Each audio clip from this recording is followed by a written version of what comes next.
MC 정관용. KBS 1라디오 정관용의 시사본부. 들어보면 달라요. 핫 이슈 핫피플 시간입니다. 이스라엘 지상군이 가자 지구에 진입해서 작전 규모를 계속 키우고 있는데요. 지금 어떤 상황이고 또 왜 이런 일이 벌어졌고 앞으로 어떻게 돼갈지 오늘 좀 자세히 깊이 있게 분석해 보겠습니다. 국제문제 전문가 서정식 씨 나오셨습니다. 어서 오십시오. 안녕하십니까? 네, 이 가자 지구라는 데가 우리 세종시만한 면적이라면서요? 그렇습니다. 근데 거기 인구가 220만 뭐 정확하진 않은데 220만 내외로 추산하고 있습니다. 굉장히 좁은데 많이 사네요. 그렇죠? 그렇습니다. 아주 밀집된 지역이고 인구 밀도가 가장 높다고 그래요. 그렇습니다. 세계에서. 그리고 이스라엘이 완전하게 봉쇄를 했기 때문에 그러니까요. 세계 최대의 지붕 없는 감옥 이렇게 표현이 되죠. 그리고 제가 어디서 보니까 가자지구 안에 실업률이 뭐 60몇 %? 그렇습니다. 일단 그렇게 봉쇄되어 있기 때문에 산업시설이란 것이 있기가 어렵고요. 거기다가 지금 하마스라는 이 강경 무장투쟁 노선을 견지하는 과격 집단이 집권을 하고 있기 때문에 어찌 보면은 민생에 별 관심이 없습니다. 그러다 보니까 산업 발전이란 게 있을 수가 없고요. 게다가 완전히 봉쇄되어 있으니까 뭔가 할 도리가 없어요. 그럼 어떻게 살아요? 그러니까 이 주로 이제 외부 지원, 국제 원조 그리고 많은 사람들이 그 장벽을 통과해서 이스라엘에 가서 일을 합니다. 이 가자지구에는 일자리가 없으니까. 예. 그래서 지금 이제 문제가 된 것 중 하나가 전쟁이 벌어지니까 이스라엘에서 이 가자지구에서 노동자들 너희들 집으로 돌아가라. 그 집이 지금 전쟁터거든요. 전쟁터로 돌려보내는 이런 상황이 빚어져서 그것도 논란이 되고 있습니다. 네. 지금 이스라엘 군이 그 안에 들어가 있는 거죠? 그렇습니다. 지금 이스라엘 군이 이제 당초에 외신에서 여러 가지 분석을 할 때는 대대적으로 밀고 들어갈 것처럼 이렇게 이야기들을 했는데 가자지구 중간쯤에 이제 와디 가자라는 와디란 게 이제 비가 오면 강이 되고 건기에는 또 마르는 그런 강 아닙니까? 그런 이제 강이 하나 있는데 그걸 중심으로 북부 남부 이렇게 나눌 수가 있습니다. 예. 그런데 이스라엘 군은 이제 그 중심으로 그러니까 중간을 뚫고 들어가서 남북을 지금 딱 갈라놔 버렸어요. 그리고 북부 지역을 이제 포위해서 공격을 하는데 북부 지역에 하마스의 근거지가 있나 보군요. 가자 시티라고 이제 그 수도라고 할 수 있는 곳이 북부에 있으니까 그것을 이제 포위하고 지금 그런 상황입니다. 네. 근데 이게 인구 밀도가 이렇게 높으면 민간인 희생이 어마어마하게 나올 수밖에 없는 거 아니에요? 그렇습니다. 그러니까 이번 전쟁을 이제 한마디로 이야기하면 이스라엘 군이라는 정규군과 하마스라는 비정규군. 그런데 이 비정규군 그냥 비정규군이 아니라 민간인을 인간 방패로 삼는 것을 즐겨해요. 그런 게릴라전을 위주로 하는 사실 그 하마스가 이 이스라엘군에 도저히 대적할 수가 없습니다. 정규전을 통해서는. 그러니까 이제 그런 전술을 택할 수밖에 없고요. 그래서 정규군과 비정규군의 도시 게릴라전인데 민간인이 인간 방패로 사용된다. 이런 점에서 이제 민간인 피해가 커질 수밖에 없는 거죠. 그래서 정규전이면 민간인들에게 대피해라. 그렇죠. 아니면은 대피하라고 하지 않아도 전선이 올라오면 알아서들 대피를 하고 그렇죠. 거기서 정규군끼리 싸우면은 민간인 피해가 극소화될 수가 있는데 지금 이 정반대의 현상이거든요. 민간인을 인간 방패로 사용하려면 민간인들이 있어야 되겠죠. 이스라엘이 계속 남부로 피난 가라고 했는데 안 가고 있기도 하고 가봤자 안전하지도 않으니까 안 가는 사람도 있고요. 또 가는 사람을 하마스가 막기도 합니다. 그러니까 민간인 피해가 이제 커질 수밖에 없는 거죠. 그래서 지금 뭐 그 추산으로는 한 뭐 60-70만 정도 피난을 간 것으로 이렇게 추산을 하기도 합니다만은 그냥 뭐 단순하게 계산을 해서 남북으로 나누어서 220만 중에 반반이 있다고 가정하면 110만 아니겠습니까? 60만이 내려갔어도 50만이 남아있는 거죠. 그러니까 이게 워낙 땅덩어리가 좁고 또 빠져나갈 구멍이 없다 보니까 아무리 대피를 하라고 해도 뭐 민간인 피해를 줄일 방법이 별로 없습니다. 거기다가 이스라엘군은 나름대로 민간인 피해를 줄이기 위해서 노력을 한다고 주장을 합니다. 그게 대표적인 게 뭐냐면은 공습을 할 때 미리 처음에 훈련탄을 떨어뜨린다는 거죠. 훈련탄. 네, 그러니까 살상력이나 파괴력이 뭐 별로 없는 이런 것을 떨어뜨려서 우리 앞으로 여기다가 폭격할 거다. 네. 자, 예고하는군요. 이제 공습을 할 테니 빨리 피해라. 그런데 이것도 이제 중단했다는 거죠. 2주 정도를 그렇게 하고 그 다음부터는 이제 처음부터 그냥 공습을 합니다. 바로 폭격. 왜냐하면은 피해라고 하면은 민간인만 피하는 게 아니라 하마스도 그렇습니다. 피하죠. 그 피하니까 효과가 없단 말이에요. 그러니까 이스라엘 입장에서는 우리 이미 2주 동안 피난 가라고 경고를 했고 예. 그다음에 공습할 때도 미리 이렇게 했다. 그러니까 지금부터는 책임 안 진다라는 이런 이야기인데 그렇게 한다고 해서 뭐 아랍권에서 아 그래? 너희들 잘했네? 이렇게 인정할 리는 절대 없죠. 없죠. 예, 그렇습니다. 그래서 비난을 받고 있는 거죠. 뭐 병원에 폭격하고 이래서 지금 또 비판받는 거는 어떻게 그렇습니다. 봐야 돼요? 이 병원하고 이제 제일 비난을 받는 것이 병원, 그다음 이슬람 사원, 예, 학교, 그리고 난민촌 이렇게 비난을 하는데 그 알시파라는 최대 규모의 병원의 경우는 이스라엘군이 주장하기를 하마스의 지휘본부가 그 지하에 있다는 거죠. 병원 지하에. 네, 거기에 숨어 있다는 겁니다. 그다음에 이슬람 사원이나 학교 마찬가지고요. 그다음에 난민촌 같은 경우는 하마스의 그 지휘관급 전투원들 그리고 일반 전투원들이 많이 숨어 있다는 거죠. 난민촌에 섞여 들어가 있는 거죠. 그래서 그런 쪽을 폭격을 한다. 그리고 아까 말씀드린 것처럼 이미 경고를 했으니까 이제부터 피해는 우리는 책임지지 않겠다. 뭐 이런 태도죠. 예. 예. 그래서 민간인 피해가 날이 갈수록 늘어나고 있습니다. 그리고 이스라엘군이 지금 아주 조금씩 일종의 진격을 한다면서요? 그렇습니다. 무슨 살라미 전술? 뭐 이런 그렇습니다. 얘기가 그렇게 나오더라고요. 이야기를 할 수가 있겠죠. 그런데 그 이제 뭐 외신 보도를 통해서 많이 알려졌습니다만은 그 가자 지구 지하에 500km에 달하는 이른바 가자 메트로라는 땅굴. 거미줄 같은 땅굴망이 있다. 그것을 통해서 와, 근데 가만 생각해 보면 세종시만한 조그만 면적 안에 500km? 그렇습니다. 서울시보다 면적이 제가 좁은 걸로 알고 있는데 아니 세종시 면적이면 훨씬 좁죠. 그렇습니다. 그런데 그 서울시 지하철망보다 훨씬 긴 이 터널이. 메트로를 가지고 있는 거죠. 땅굴이. 예, 그런데 여기서 이제 튀어나와서 공격을 하는 거죠. 그리고 은신을 하고. 그런데 이 사실 이스라엘군이 2006년에 레바논에 쳐들어갔다가 아주 혼쭐이 난 적이 있습니다.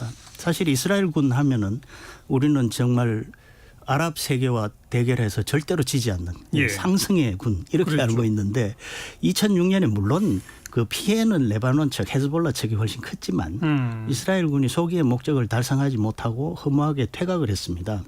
그때 당한 것이 바로 이런 거거든요. 그 하마스의 전술이 그때 헤즈볼라가 사용하던 전술입니다.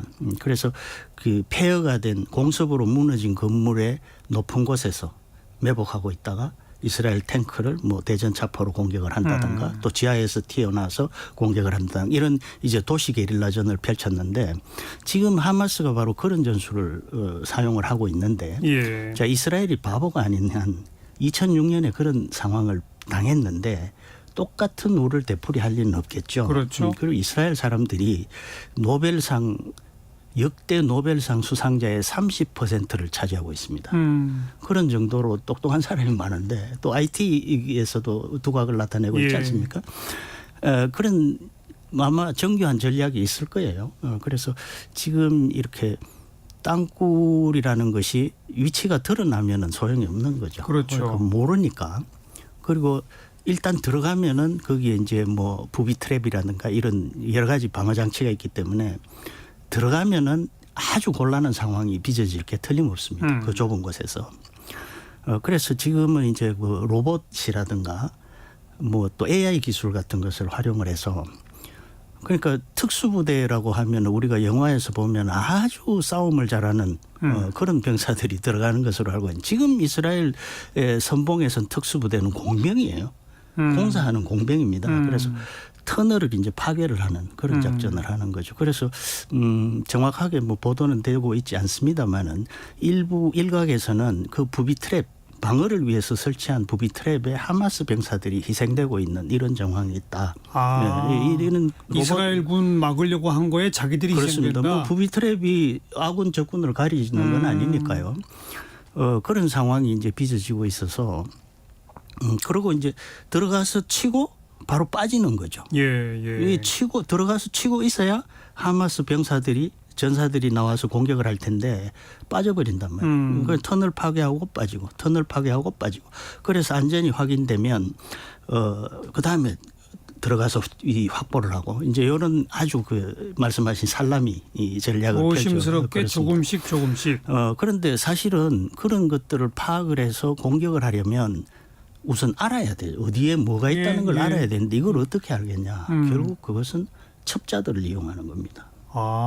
내부 첩자들을 통해서 정보를 가지고 오는 거죠. 하마스 군에 심어놓은 첩자들이. 그렇습니다. 그 하마스 군이든 뭐 아니면 민간인이든. 그래서 근데 이제 그런 첩보라는 것은 100% 정확하기가 어렵죠. 그런 이제 그런 이 좀 두루뭉술한 첩보를 가지고 군이 들어가면 이제 보병이 들어가면 육안으로 확인을 할 수가 있죠. 확인이 되면 그 다음에 필요에 따라서 빠지면 공군이 공습을 하든 아니면 공병이 들어가서 파괴를 하든 이제 이런 식으로 들어가는 거죠. 그럼 자연히 시간이 많이 걸리게 되죠. 그러니까 들어가서 확인하고 빠지고 때리고 또 들어가고 이런 이제 그래서 아마도 이런 그 우리가 종래에 보던 재래전 스타일의 뭐 대규모 기갑부대가 막 돌격해 들어가고 이런 모습은 좀 앞으로도 보기 힘들지 않을까 이렇게 생각이 됩니다. 그러면 굉장히 오래 걸릴 것 같은데요? 그렇습니다. 그래서 지금 500km라고 하면은 지상에 있는 500km를 다 제거하는 것도 아주 오래 걸릴 텐데 이게 지금 어디 있는지 모른단 말이에요. 그것을 찾아서 한다는 것은 정말 오래 걸릴 텐데 이스라엘군은 아시다시피 예비군이 주력입니다. 워낙 인구가 적고 이 현역 병사가 뭐 16, 7만밖에 안 되기 때문에 예비군이 사실은 어떤 면에서는 세계에서 가장 잘 훈련된 언제든지 전투에 투입할 수 있는 이런. 그러니까 거기는 예비군이 현역 군인보다도 오히려 더 전투력이 뛰어나다고 하더라고요. 그렇습니다. 이미 숙련돼 있으니까요. 그러니까요. 그리고 이스라엘이라는 나라가 또 중동 전쟁, 뭐 하마스, 헤즈볼라 등등 하면서 실전 경험이 굉장히 많거든요. 그래서 지금 이제 그런데 문제는 뭐냐면은 아까 말씀드린 것처럼 그렇게 느리게 진군을 하면 시간이 굉장히 많이 걸릴 텐데 이 예비군들은 다 직장인이거나 소상공인이거나 그렇습니다. 그러면 예비군이 지금 들어가서 전투를 하면 이스라엘 경제가 마비된다는 이야기죠. 그래서 이게 참 딜레마죠. 이제 굉장히 오래 걸릴 텐데 그렇게 예비군들을 오래 붙잡아 두기는 어렵다. 그래서 항상 이스라엘이 전쟁을 하면 속전속결, 뭐 6.1 전쟁, 뭐 이런 식으로 했거든요. 그런데 이번에는 이제 좀 다르다. 그런데 또 달리 보면 과거 걸프전 때 이라크를 이렇게 떠올려 보면요, 이라크의 그 이라크군이 굉장히 훈련이 잘 된 정예군이다. 그래서 미군이 공격을 하기 전에 아주 고전을 할 것이라고 예상을 했는데 막상 치고 들어가니까 별게 없었다는 거예요. 금방 지리멸렬해 버렸습니다. 그래서 지금 이제 하마스 측에서 이야기하는 것 이런 것들은 많이 부풀려진 선전일 가능성이 많습니다. 왜냐하면 자기들이 전력이 워낙 약하니까 계속 부풀려야 하거든요. 그래서 지금 민간인 피해 10,000명도 이 하마스가 주장하는 그 수치가 맞나라는 의심도 있습니다. 그런데 사실은 뭐 더 많을 가능성이 많죠. 건물들이 다 무너졌으니까 거기에 깔린 사람들이 얼마나 될지 모르고.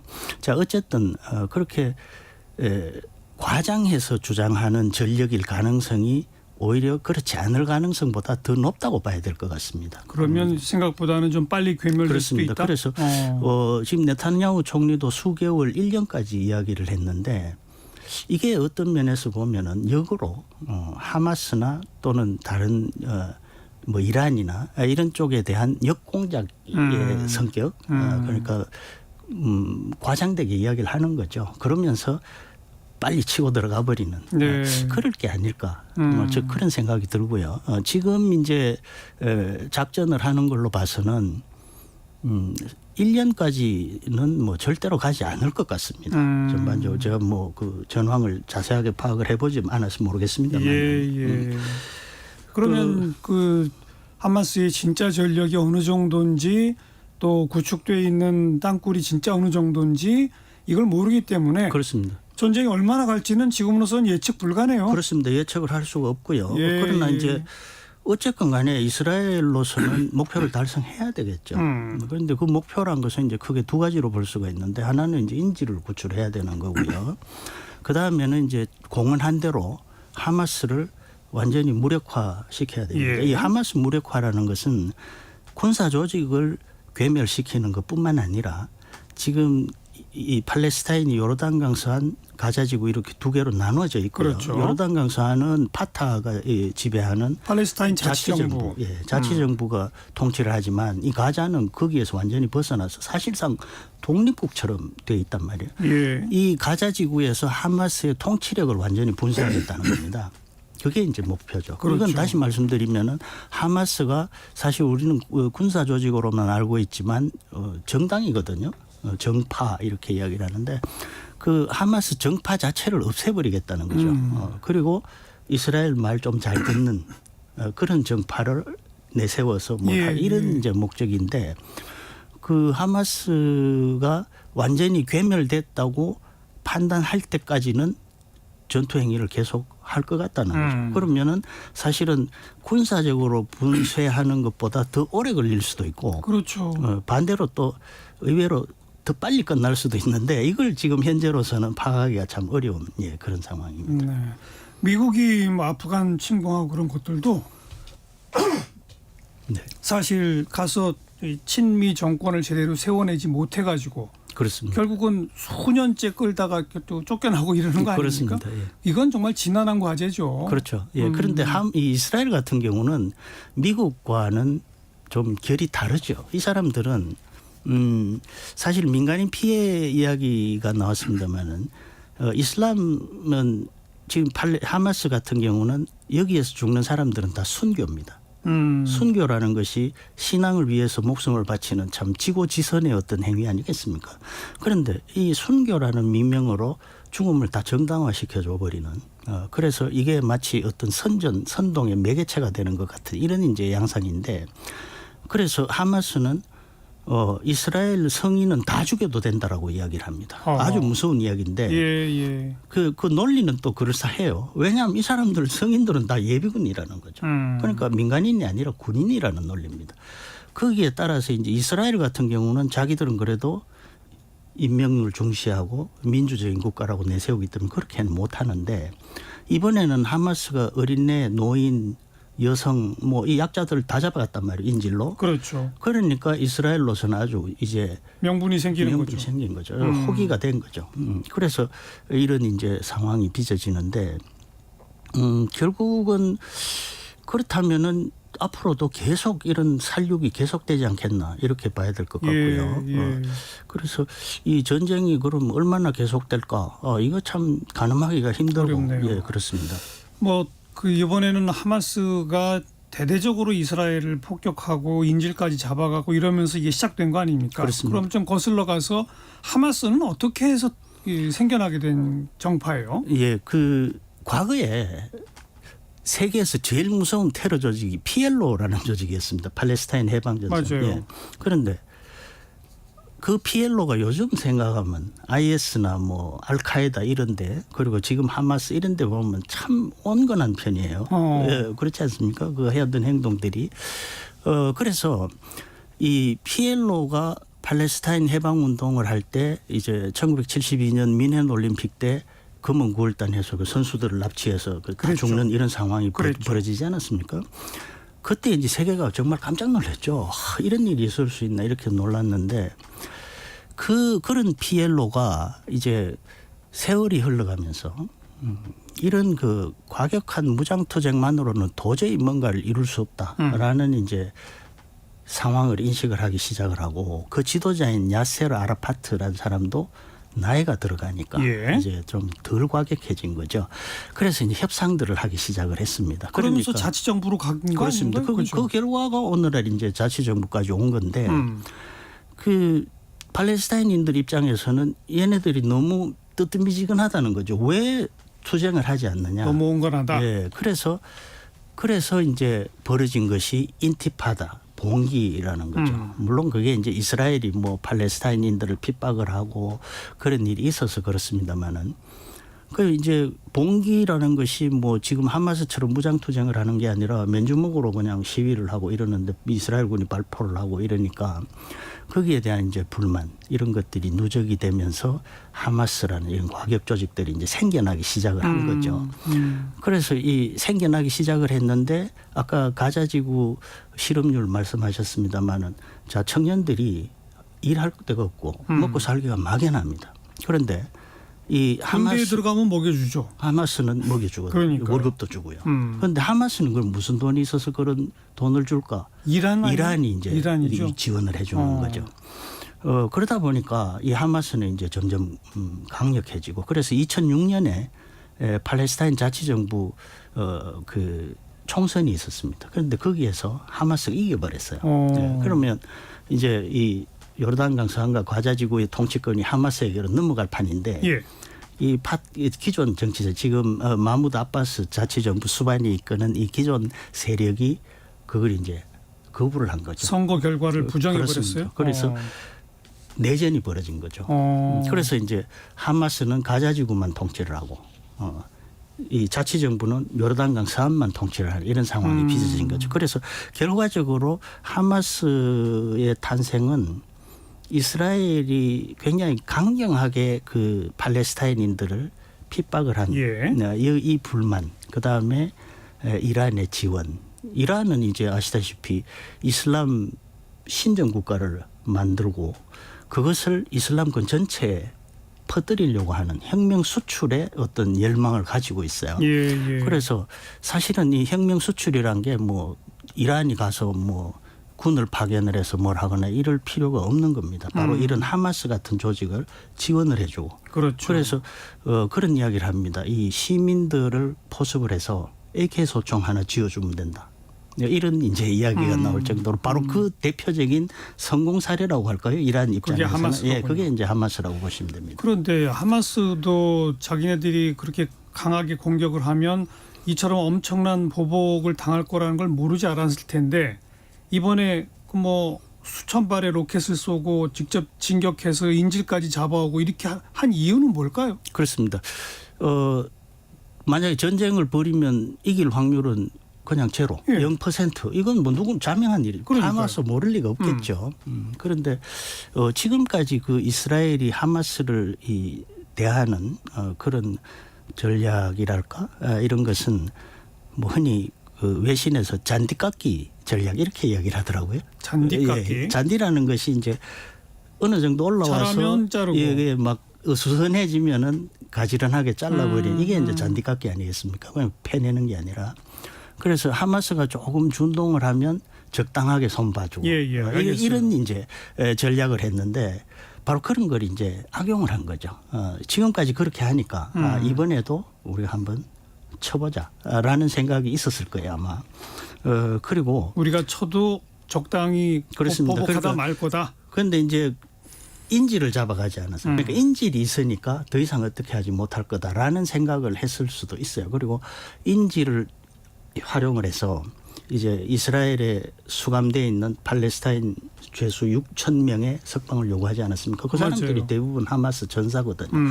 그러면 이제 보강도 이루어지고 여러 가지 이제 이점이 있고 그 다음에 가장 중요한 것은 우크라이나 전쟁 때문에 팔레스타인 문제는 거의 잊혀졌습니다. 그렇죠. 국제사회에 전혀 반향이 없고요. 그리고 또 한 가지는 이제 이른바 아브라함 협정이라고 해서 이스라엘이 온건 아랍 국가들과 외교 관계를 수립해 나가기 시작을 했고 드디어 사우디아라비아라는 수교하려고 했잖아요. 남았습니다. 자, 사우디아라비아는 이란과 쌍벽을 이루는 이슬람 세계의 맹주거든요. 자, 사우디아라비아가 이제 이스라엘과 수교를 하면 하마스는 더 이상 설 자리가 없어질지도 모른다라는 아주 위기감을 느끼게 되는 거죠. 그리고 이 사실 하마스는 이슬람 세계에서 절대적인 지지를 받고 있는 것 같지만 별로 환영을 받지 못합니다. 왜냐하면 이 왕정 국가들은 하마스라는 이 과격한 세력이 어떤 국민들 사이에서 인기를 얻으면 이 왕정이 위험해지거든요. 그렇죠. 이 이집트 같은 나라도 마찬가지입니다. 그래서 이른바 그 수니파 국가, 온건 이슬람 국가들은 하마스를 말로는 같은 이슬람이고 팔레스타인 형제 대의 이렇게 이야기를 하지만 실제로는 별로 좋아하지 않아요. 껄끄러워하는 거죠. 그래서 이 체면 치레 정도의 지원만 하고 거리를 두려고 합니다. 자, 이런 상황이 되니까 하마스로서는 굉장히 지금 존립의 위기가 있는 거죠. 그런 상태에서 이제 그런 세 가지, 그러니까 팔레스타인 문제를 국제사회에 부각을 시키고 아브라함 협정을 방해하고 수감자를 석방하고 이런 것들을 위해서 이스라엘의 어느 정도의 보복을 감내하더라도 이번에 이렇게 하면은 그런 목적을 달성할 수 있지 않을까. 뭐 아마 그런 공격을 했다. 그런 생각을 하지 않았나 싶고요. 그런데 지금 이스라엘의 반격은 과거의 잔디 깎기가 아니라 잔디 뽑기를 지금 하겠다는 그렇습니다. 거잖아요. 뭐 잔디를 그냥 뽑는 정도가 아니라 아주 갈아엎어버리겠다는 이런 정도인데 이스라엘로서는 사실 그렇습니다. 자, 2006년에 레바논에 들어갔다가 한번 큰 코를 다쳤어요. 그런데 이스라엘이 그 항상 아랍 군대에 이긴다는 어떤 그런 신화를 가지고 있는데 사실은 1973년 4차 중동전쟁, 욤키푸르 전쟁이라고 하죠. 이때 이스라엘이 거의 망할 뻔했어요. 왜냐하면 이집트, 시리아 이런 쪽에서 막 이 협공을 했을 때 방어선이 다 무너졌습니다. 다 무너졌는데 그때 만약에 이집트 그 아랍 연합군이 계속 공격을 했으면 이스라엘이 아마 글쎄요 뭐 망했을지는 모르겠습니다만 아무튼 존망의 위기에 처했는데 그 연합군이 각자 자기의 이익에 따라서 초기 1차 목표가 달성이 됐을 때 진격을 멈췄어요. 그 사이에 이스라엘군이 재정비를 하고 지원을 받아서 반격을 해서 물리쳤거든요. 그러니까 이스라엘군으로서는 사실은 그런 패배의 어떤 뼈아픈 기억이 있습니다. 거기다가 2006년에 헤즈볼라에게 그렇게 당했거든요. 그런데 이번에 또 이렇게 당하면 지금부터는 이스라엘은 이제 존립의 위기에 처하게 됩니다. 어떤 세력이든 이스라엘을 우습게 알고 덤벼들겠죠. 그러니까 국제사회가 뭐라고 하든 이번에 아주 그러니까 이스라엘의 그 특징은 우리를 공격하면 10배, 20배로 보복을 한다. 응징한다. 이거 아니겠습니까? 그렇죠. 그래서 뮌헨 올림픽 그 금은 9월달 인질 사건 때도 그 10수년을 추적해서 그 관계자들을 다 제거를 했습니다. 이게 이스라엘의 전략인데 그러니까 이번에 이 하마스의 이런 행동을 도저히 묵고할 수 없는 거죠. 그래서 완전히 뿌리 뽑겠다라는 목표를 정했고요. 블링컨 미 국무장관이 지금 전쟁 후에 3번이나 이스라엘에 갔어요. 그렇죠. 가서 이번에도 가서 이제 네타냐후 총리를 만나서 설득을 했는데 이 이스라엘 사람들은 또 이런 표현을 해서 그럴지 모르겠습니다만 참 말을 안 들어요. 누구 말을 잘 안 듣습니다. 고집이 센 거죠. 성서에도 그런 이야기가 나옵니다. 그렇지만 이스라엘 국민들이 지금 뭐 한 76%인가가 네타냐후 물러나라 막 이런다면서요. 그렇습니다. 그런 것도 신경 안 쓸 수가 없잖아요. 그것도 이제 이스라엘 그 정치나 사회 구조를 좀 이해를 해야 됩니다. 이스라엘은 우리가 생각할 때는 하나로 똘똘 뭉쳐서 나라를 지킨다고 생각하지만 이 정치 스펙트럼은 세계에서 가장 복잡한 나라입니다. 제일 우리가 생각할 때 유대교 신자가 많을 거라고 생각하지만 제일 많은 비중을 차지하는 것은 무신론자고요. 그다음에 극좌에서 극우까지 그야말로 아주 그 크네세트라는 의석을 가진 정당이 수십 개고요. 그래서 이 정치적으로 뭔가 합의를 이끌어내기가 아주 어렵습니다. 그러나 단 한 가지 이제 나라를 지킨다는 점에서는 일단은 그런 정파를 떠나서 일치단결하죠. 일치단결을 합니다. 그래서 네타냐후 본인도 스스로 알고 있을 거예요. 자기 정치 생명이 아주 위험하고 어쩌면 이미 끝났는지도 모른다고 생각을 할 겁니다. 그러나 지금 이 상황에서는 그런 정치 상황을 딛고 일정 기간 동안은 지금과 같은 전쟁을 계속 유지할 수 있는 것이다. 힘은 충분히 있다고 볼 수 있습니다. 시간이 좀 부족하니까요. 우리 잠시 후 1시 2부에 계속 좀 이야기를 나눠보도록 하겠고. 네, 1부 마칩니다. 1시에 다시 올게요.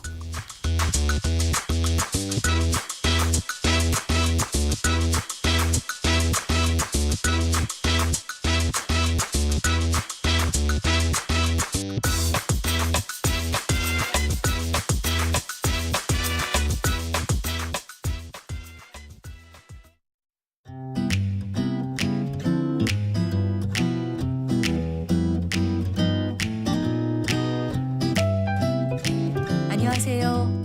바른말 고운말입니다. 손가락 10개를 서로 엇갈리게 바짝 맞추어 잡은 상태를 두고 깍지 또는 손깍지라고 부르지요. 또 여기에서 나온 관용구로는 깍지를 끼다가 있는데요. 그는 깍지 낀 두 손을 베개 삼아 풀밭에 누워서 하늘을 바라보았다 같이 사용합니다. 또 이렇게 깍지 상태를 한 손을 가리켜서 깍지손이라고 하는데 그는 깍지손으로 양 무릎을 꿇고 언덕 아래로 굴렀다처럼 말할 수 있습니다. 이 깍지손은 양성 모음을 쓰고 있지만 음성 모음을 쓰는 꺽지손이란 표현도 있습니다. 그런데 이 꺽지손은 깍지손과는 의미가 전혀 달라서요. 쥐는 힘이 억세어서 호락호락하지 않은 소나기를 뜻합니다. 그러니까 관용구 꺽지손이 세다는 사람을 휘어잡고 어려운 일을 해낼 만한 수단이 있다를 뜻합니다. 그는 어려운 프로젝트를 모두 성공할 정도로 꺽지손이 세다 이렇게 말할 수 있습니다. 끝으로 깍지에는 또 다른 뜻이 하나 더 있는데요. 활을 쏠 때 시위를 잡아당기기 위해서 엄지손가락의 아랫마디에 끼는 뿔로 만든 기구를 깍지라고 하고요. 이와 관련된 관용구로 깍지를 떼다가 있습니다. 깍지를 낀 엄지손가락으로 팽팽하게 당긴 활 시위를 놓는다는 뜻이죠. 오늘은 깍지에 대해서 알아봤습니다. 바른말 고운말 아나운서 변희영이었습니다.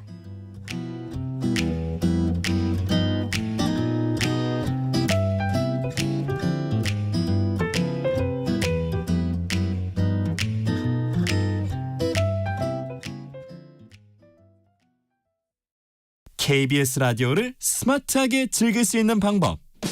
스마트폰 플레이 스토어나 앱 스토어에서 KONG KBS 콩을 검색해서 다운받는다.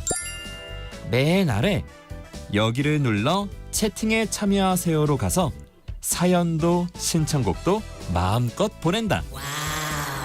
지금 내가 듣고 있는 라디오, DJ는 뭘 하고 있는지, 게스트는 누구인지 보고 싶다면 오른쪽 위 카메라 모양을 누르고 보이는 라디오로 즐긴다.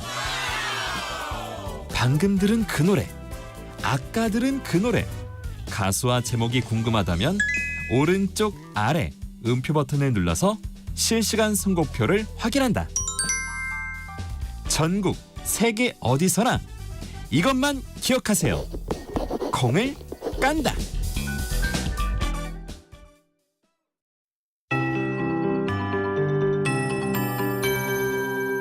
KBS 58분 날씨. 11월에 이례적으로 강한 비바람이 예보됐습니다. 지금 경기 북부와 영서 중북부, 전라권과 제주도에 비가 내리고 있는데요. 빗줄기가 잠시 멈춘 서울도 한두 시간 뒤 다시 시작되겠습니다. 밤부터는 전국적으로 빗줄기가 매우 굵어집니다. 시간당 최대 40mm의 집중호우가 내릴 텐데요. 앞으로 수도권과 강원 영서 중북부, 제주 중산간과 산지에 30에서 80, 많게는 100mm 이상 쏟아질 수 있고요. 그 밖의 지역도 최대 40에서 80mm로 꽤 많은 비가 오겠습니다. 비와 함께 바람도 강하게 불겠습니다. 전라 서해안에 먼저 강풍주의보가 내려진 가운데 밤사이 전국 대부분으로 특보가 확대할 수 있겠습니다. 취약 시간대인 야간에 피해가 우려되는 만큼 대비를 철저히 해주셔야겠고요. 동해 중부 먼바다의 풍랑주의보도 모든 해상으로 확대할 전망입니다. 오늘 낮 기온은 서울과 강릉 21도, 대전, 광주 22도, 부산 24도 안팎으로 여전히 평년 기온은 웃돌겠지만 내일은 낮 기온이 1도에서 4도 정도 떨어지고요. 화요일부터 급격히 추워지면서 서울의 아침 기온이 4도, 낮 기온은 10도까지 내려앉겠습니다. 지금 서울의 기온은 17.5도, 습도는 89%입니다. 박다요입니다.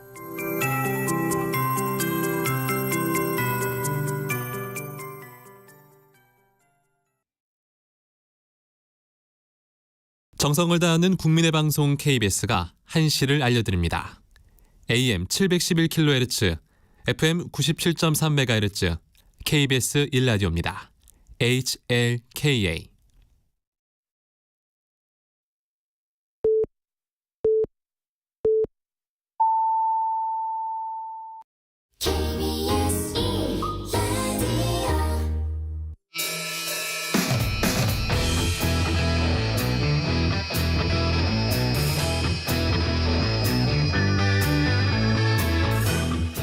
정관용의 시사본부.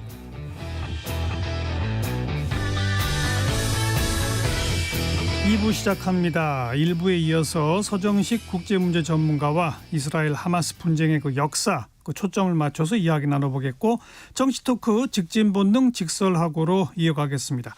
KBS 1라디오의 모든 프로그램 유튜브에서도 함께할 수 있습니다. 실시간 방송 보실 수 있고요. 정치, 경제, 사회, 문화 다양한 콘텐츠도 마련되어 있습니다. KBS 1라디오 유튜브 채널 구독, 좋아요, 댓글 많이 부탁드립니다. 일요일 2부 출발하죠.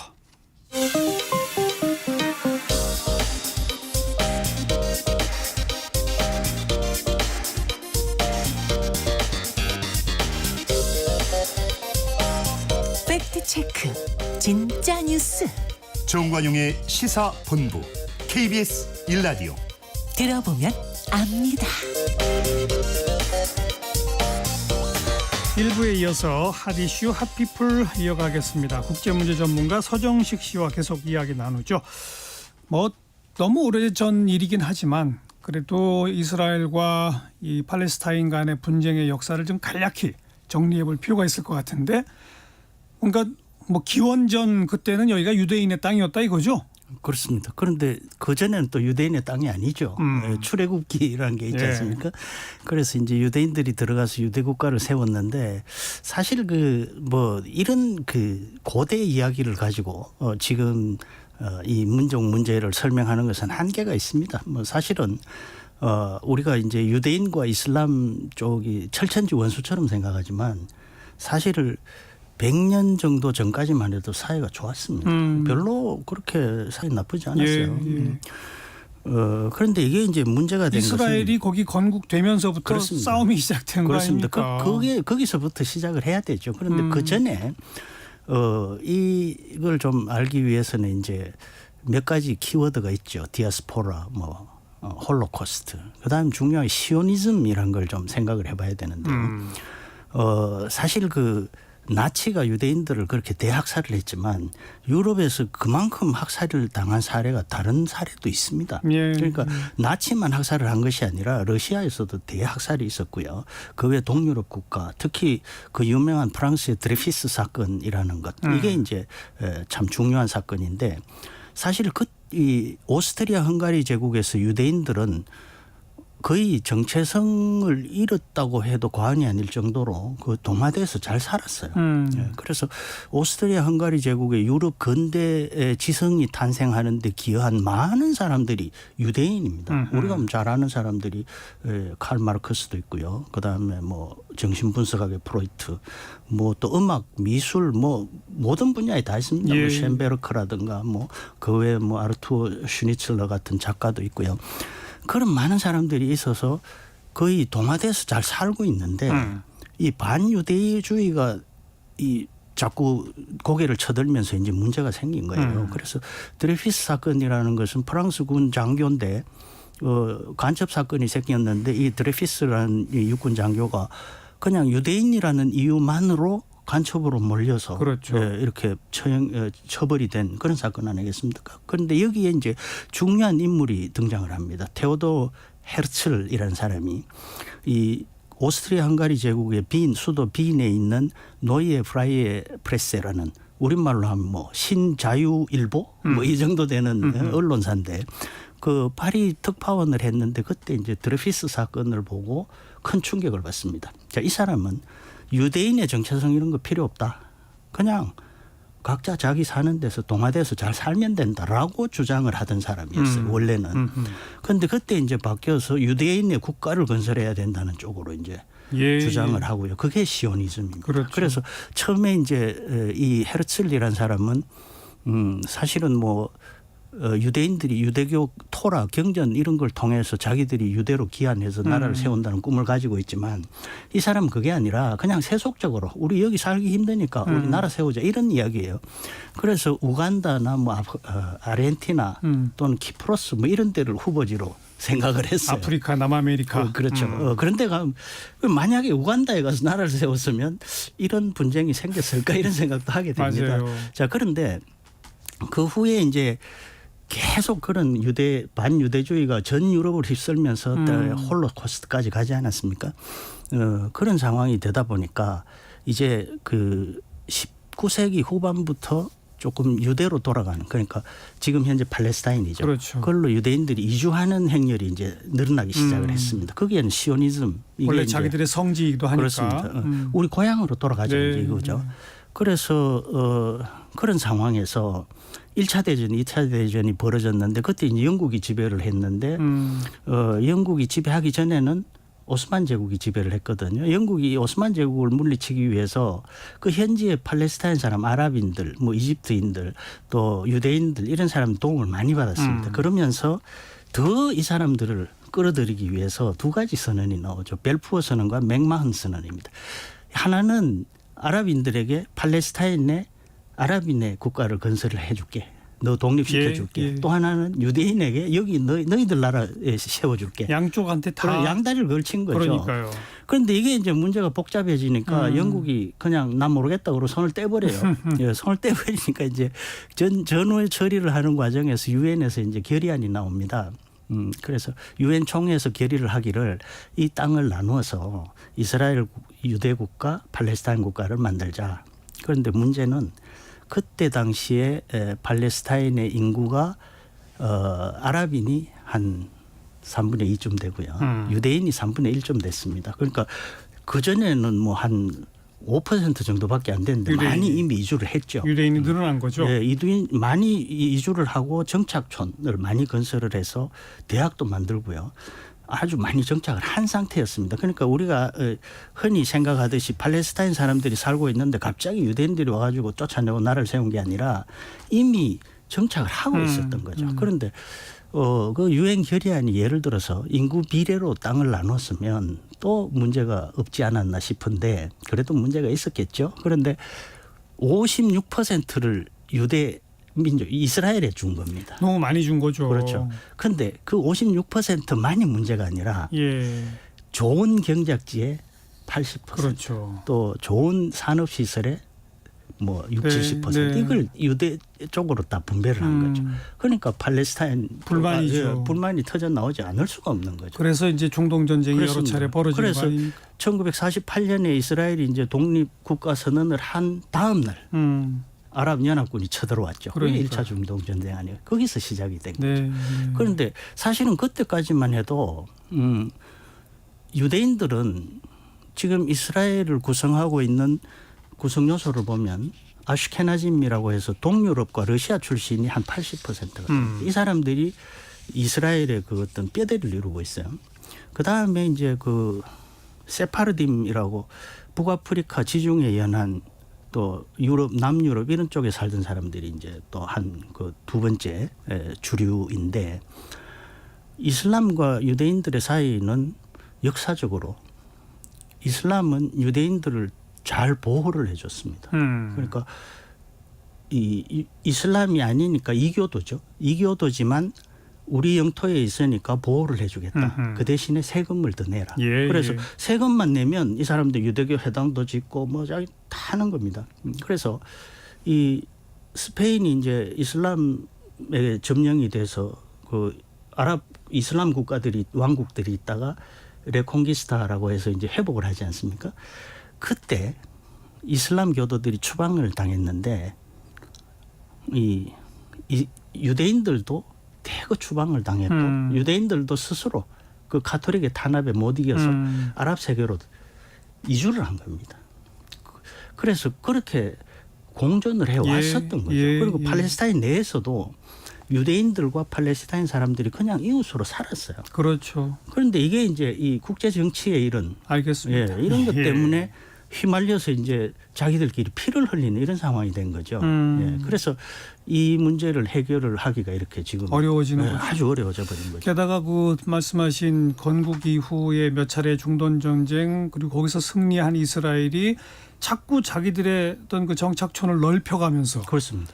그렇지 않아도 인구 비례하자면 더 넓은 땅을 이미 받았는데도 점점 더 자기 정착촌을 막 막무가내로 넓히고 팔레스타인을 더 압박하고 이러면서 또 지금의 하마스 같은 집단이 생겼다. 그렇습니다. 아까 우리 일부 시간에 그런 얘기 한 거 아니겠습니까? 그렇습니다. 네. 그러니까 이스라엘은 이제 그 예컨대 하마스 조직원이 누군가 이스라엘 내부에도 팔레스타인 사람들이 이스라엘 국민으로 살아가는 사람들이 있거든요. 예. 그 친척 중에 한 사람이 하마스 대원이 되면 그 친척들 그러니까 그 뭐 부모나 또는 조부모 이런 집들을 불도저로 밀어버리는 이런 상황까지 그런 그렇죠. 것까지 했어요. 그러니까 이스라엘도 좀 과한 탄압을 한 거죠. 엄청나게 과한 거죠. 그리고 이 요르단강 서안의 경우 이 지배력을 잃게 된 요인 중에 하나가 요르단강 서안이 그 팔레스타인 자치정부가 통치를 하고 있다고 하지만 예. 아주 걸레 조각처럼 되어 있습니다. 왜냐하면 말씀하신 중간중간에 이스라엘 정착촌이 들어가 있고요. 네. 거기에 군부대가 주둔을 하고 있어요. 예. 실제로 이 자치정부가 요르단강 서안 전체 통치권을 전혀 행사하지 못하는 이런 상황입니다. 그러니까 어떻게 보면 이스라엘은 이제 이 조각조각 내에서 분리 통치를 하는 거죠. 막무가내로 예, 장 진입해가지고 이 동의의 말씀을 드리면 사실은 하마스 창설 당시에 이스라엘이 지원을 했어요. 아이고. 예, 왜냐하면은 PLO가 너무 세니까 아. 견제를 하려고 지원을 좀 했던 거죠. 예. 이런 게 이제 이런 정책들이 지금 와서 다 불거 터지고 있는 거죠. 그렇군요. 예, 그런데 문제는 그러면 팔레스타인 자치정부나 뭐 하마스나 누구의 그 일관된 통치 하에서 다 하나의 국가가 되면 잘 살까? 그것도 아니라는 거죠. 그 내부에 팔레스타인 내부도 단합이 안 되는 거죠. 단합이 안 되고요. 네. 그리고 부정부패 이런 것 그리고 그 각 분파들 간의 경쟁 이런 것들이 너무 심하고요. 또 이스라엘도 마찬가지죠. 그렇죠. 지금 사실은 이스라엘 내부에서도 팔레스타인인들 우리 국민으로 받아들여서 같이 잘 살자 하는 주장이 굉장히 많습니다. 그러니까 이 이스라엘 내부에서도 국론이 통일이 안 되는 거죠. 예, 그러니까 예. 이 국제 정치의 어떤 역학 그 팔레스타인과 이스라엘 각자의 내부 문제 이런 것들이 다 이렇게 얽히면 알겠습니다. 그 어떤 경우의 수가 얼마나 많겠습니까? 그런데 특히 또 팔레스타인도 이스라엘도 내부의 분파가 워낙 많아지면 강경파가 득세해요. 그렇습니다. 이번에 이스라엘도 그 네타냐후 최강경파가 다시 집권하면서 뭐 거의 사법부도 무력화시킬 정도의 그런 짓을 해 나가다가 이런 일이 또 터지는 거 그렇습니다. 아닙니까? 바로 그런 거죠. 그래서 강경파가 부딪혀서 전쟁이 이어지는 거. 그렇습니다. 네. 이 악순환의 고리를 어떻게 좀 근본적으로 끊어낼 수 없어요? 지금 이제 두 국가 해법 그러니까 네. 가장 간단한 것은 평화 공존이죠. 예, 제일 간단한 것은 같이 사이좋게 살면 되는 서로 안 건드리고. 예, 그럼 되는데 이게 이제 말은 쉽지만은 뭐 여러 가지 복잡한 문제가 있는데 그 두 국가 해법이란 게 이제 아예 엄격하게 갈라버리자. 예. 그래서 이제 나라를 따로 세워서 그럼 뭐 자기들끼리 내부에서 뭘 하든 그렇게 하면 된다라는 건데 여기에 크게 세 가지 문제가 있어요. 첫째는 아까 말씀드린 정착촌. 자, 요르단강 서안에 그 많은 정착촌 그중에 특히 몇 개는 도시 수준으로 아주 탄탄하게 자리를 잡고 있습니다. 지난 70여 년간 정착을 해온 그런 곳이기 때문에 그 사람들을 지금 어떻게 하느냐? 빼낼 수가 없는 거죠. 이스라엘 정부가 철수를 시키고 싶어도 너무 저항이 강한 겁니다. 그래서 심지어는 이스라엘이 그런 팔레스타인에게 이 사람 정착촌에 해당하는 땅을 우리 이스라엘 땅을 줄 테니 그냥 놔두자. 이것도 사실은 해결책이 안 되죠. 예. 자, 그게 하나 있고요. 그다음 두 번째는 팔레스타인 난민 귀환 문제입니다. 팔레스타인 난민들이 자기 집으로 돌아오면 이스라엘에 잘못하면 말이죠. 유대인보다 팔레스타인인이 많아지는 경우가 그렇죠. 생깁니다. 그럼 자유선거를 하면 이 나라가 유대 국가가 아니라 팔레스타인 국가가 된다는 거죠. 그다음 제일 골치 아픈 문제 중에 하나가 동예루살렘. 자, 여기는 알락사 또는 성전산이라는 이슬람교, 통곡의 벽. 유대교, 기독교 모든 종교의 성지. 최고의 성지가 예, 있습니다. 예. 자, 이걸 누가 관할하는 게 아니죠. 이건 지금까지 그 답이 나오지 않아요. 그래서 두 국가로 딱 나누면은 제일 선명하게 해결이 될 텐데 이 세 가지 문제가 이걸 나눌 수 없게 만들고 있는 거죠. 그래서 지금 다시 이제 두 국가 해법이라는 게 또 고개를 이게 이제 1993년 오슬로 협정에서 이미 오래됐어요. 예, 합의가 된 예. 건. 그게 이제 다시 그 먼지를 털고 이제 다시 꺼내기 시작했는데 글쎄요. 이 이스라엘이 이제 이번에 하마스를 완전히 분쇄를 해버리면 이 해법을 가지고 다시 한번 논의해 볼 수 있는 논의할 가능성이 상당히 크지 않나 이렇게 생각이 되고 네. 그래서 잘하면 근본적인 해결책이 나올 수도 있지 않을까라는 기대를 해볼 수도 있는데 알겠습니다. 그 가능성이 그리 크지는 않은 것 같습니다. 그리고 정말 하마스를 완전히 분쇄할 때까지 갈지 국제사회 압력에 이스라엘이 또 어느 정도 선에서 멈출지 우선 이거부터 지켜봐야 되지 그렇습니다. 않겠습니까? 그것도 미지수죠. 그렇죠. 예. 네, 뭐 워낙 뜨거운 지금 국제 정세의 최고 이슈죠. 이스라엘 하마스 분쟁에 대해서 오늘 1부, 2부에 걸쳐서 서정식 국제문제 전문가와 자세한 설명의 말씀 좀 들어봤습니다. 오늘 고맙습니다. 고맙습니다.